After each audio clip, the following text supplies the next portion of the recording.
Hey MCE crew, today we're going to jump in the DeLorean and we're going to go back to the future. What we're going to do today is we're going to stress the importance of you achieving financial independence as soon as possible. We're going to show you what America is going to look like in a decade or so, a decade or less, and that will drive home exactly why you need to start that business, develop those multiple streams of income, streamline and make that business you have more efficient in order to get as much money as possible working for you before these changes set in. Because what's going on is we are realizing one of those rare moments in history where things change so rapidly and things change so totally and comprehensively that if you're left behind, that's where you'll be. You won't have an opportunity to catch up. So let's start this out looking at how America's going to look, why you will need financial independence. Let's start with crime. All right, the institution of policing has been forever changed, okay? We are in an era now where we are no longer experiencing proactive policing for the most part. Now, I can tell you in Baltimore City, for example, we're already beyond 300 murders. Looks like we might surpass the amount of murders we had in 2020, sadly. Shootings are up, okay? So these types of violent crimes persist. Now, at the same time, our governor is having this fight back and forth with Baltimore City's state's attorney because the governor wants more transparency in terms of the way the state's attorney has been prosecuting criminal activity. They're in this back and forth spat, but the bottom line is it looks like our state's attorney in Baltimore City, Marilyn Mosby, has taken a similar approach to a lot of the state's attorneys around the country. It's a developing trend where they're soft on crime. Okay, bails have been pretty much, thought of as something that should not be imposed. We had the guy who mowed down the people in his SUV. This guy was out on a very low bail, violent offender. And he came out and just wreaked more carnage, okay, killed people. So the cities, any highly populated area is going to get worse in terms of crime. You just had this incident out in Beverly Hills where Clarence Avant, he is a big-time music industry mogul, produced some of the hottest acts that you've ever heard of in the last 10 to 20 years. His wife was the victim of a home invasion, and the guy shot her and killed her, and they lived in Beverly Hills, okay?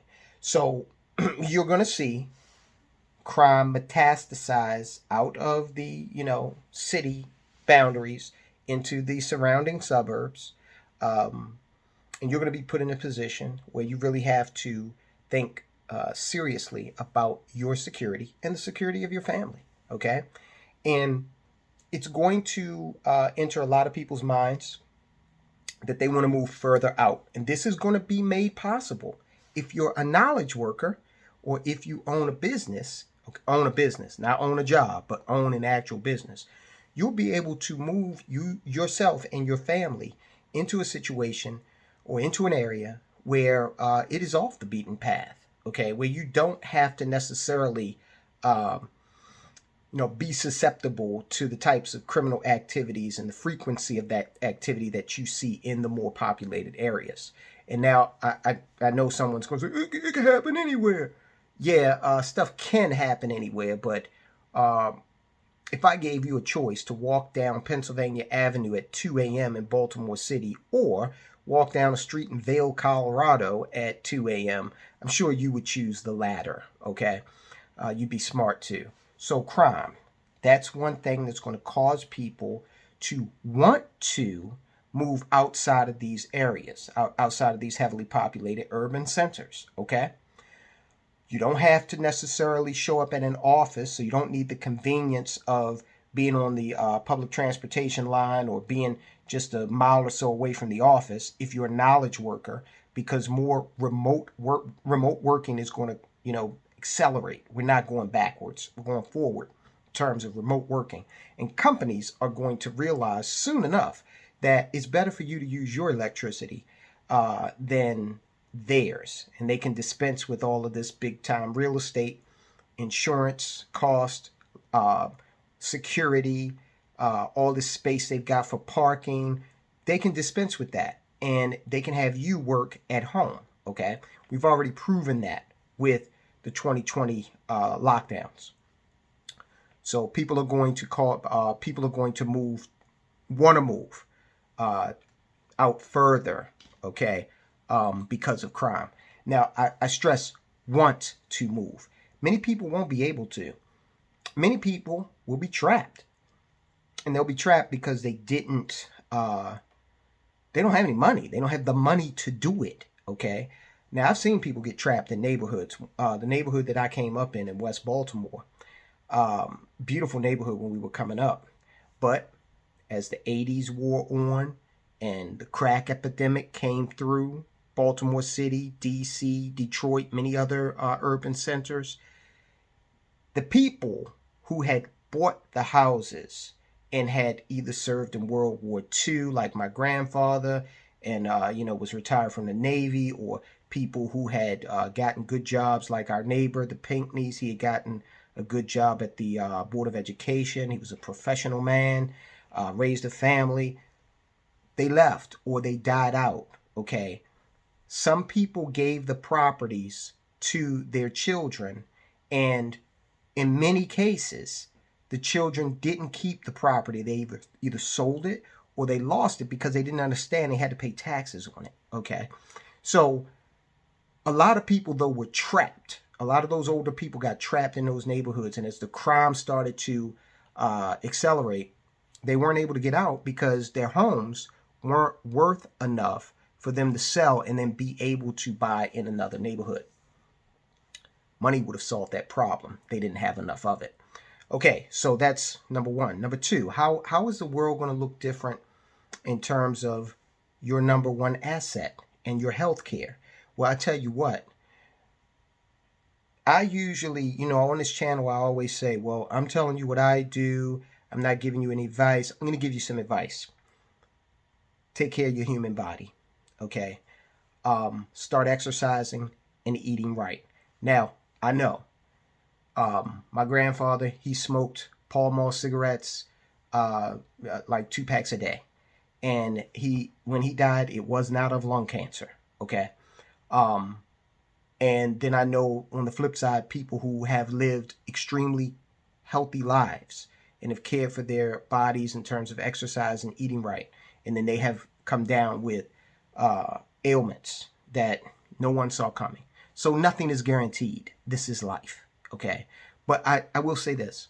Even though you might go out there and buy that BMW and you know it's not going to last forever, I bet you'll still put premium gasoline in the tank, because if you don't, you're going to have problems.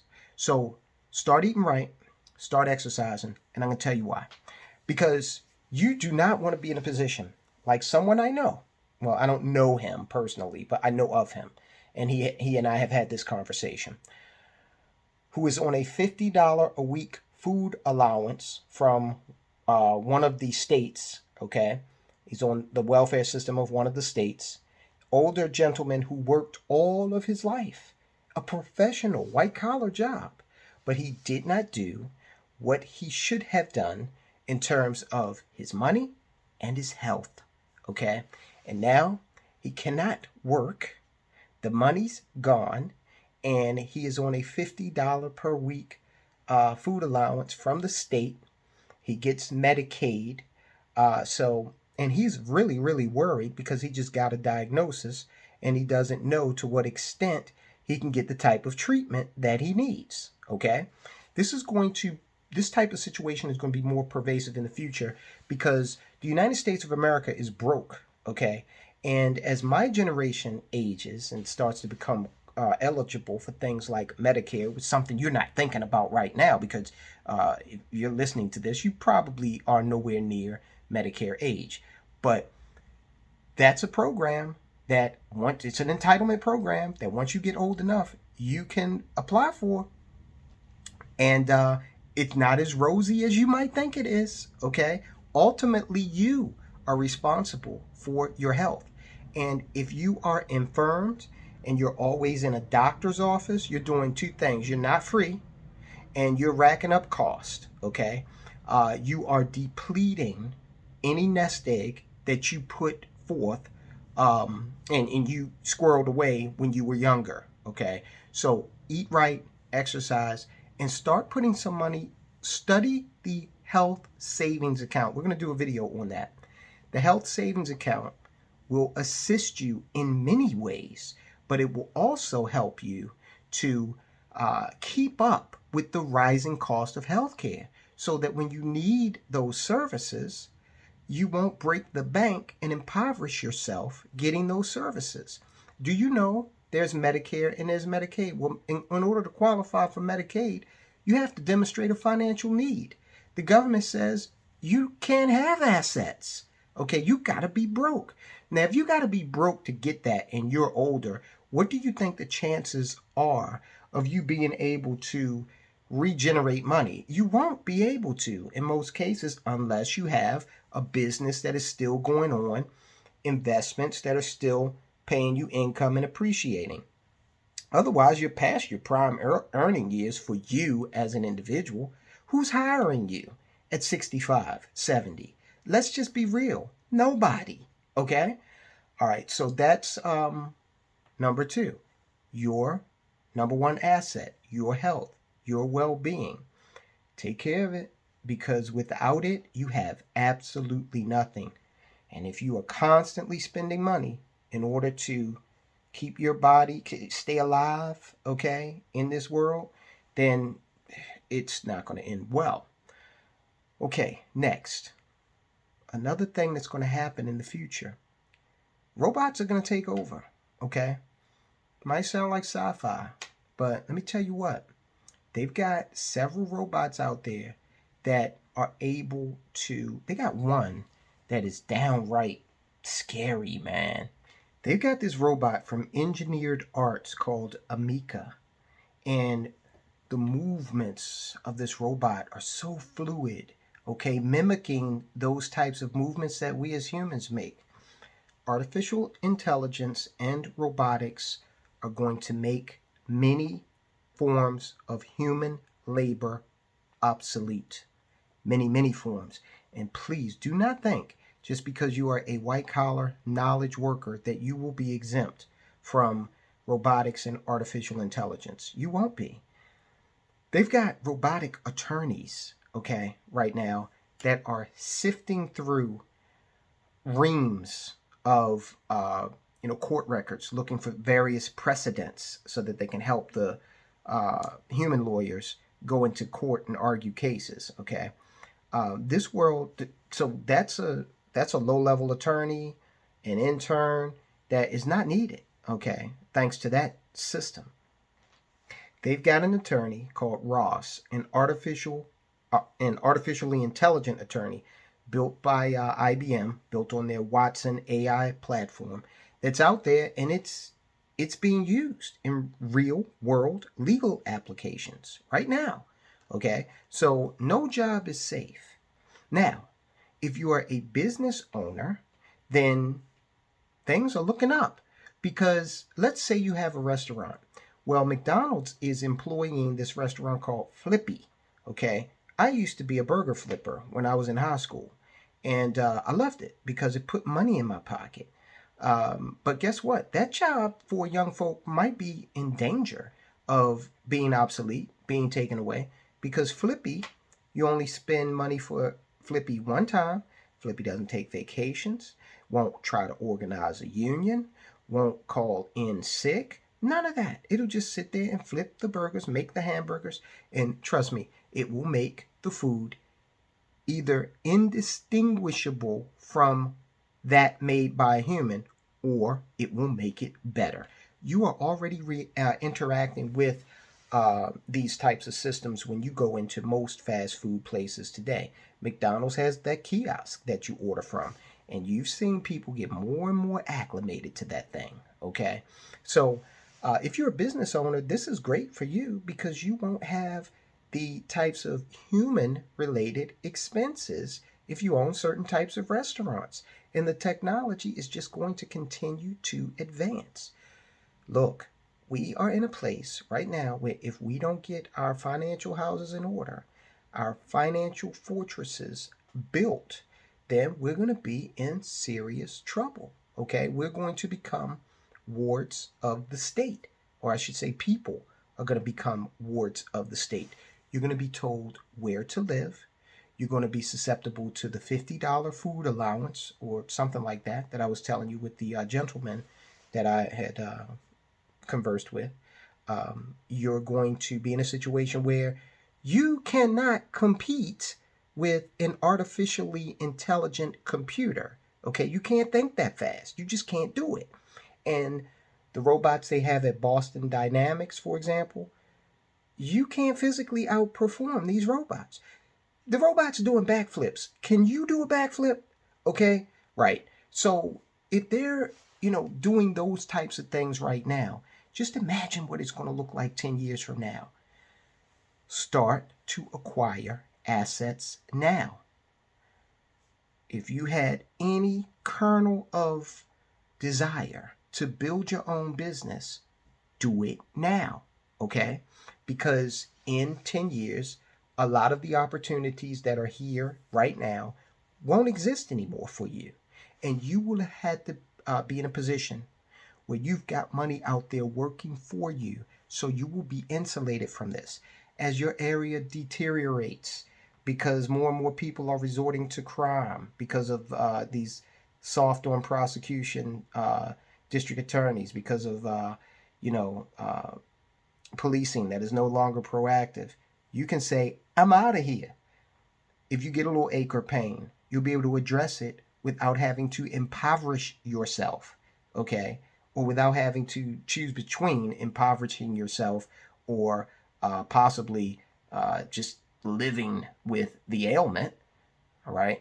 And you'll be in a position where you won't have to compete against an artificially intelligent robot in order to eat, okay? I'm telling you, it's coming. I'm so happy that YouTube is going to allow this video to remain up in perpetuity because we can refer back to it. And I would love to refer back to it. I would love for you to refer back to it in 10 years and say, wow, I'm glad I established that business because he was right. Okay, guys, I'll talk to you soon.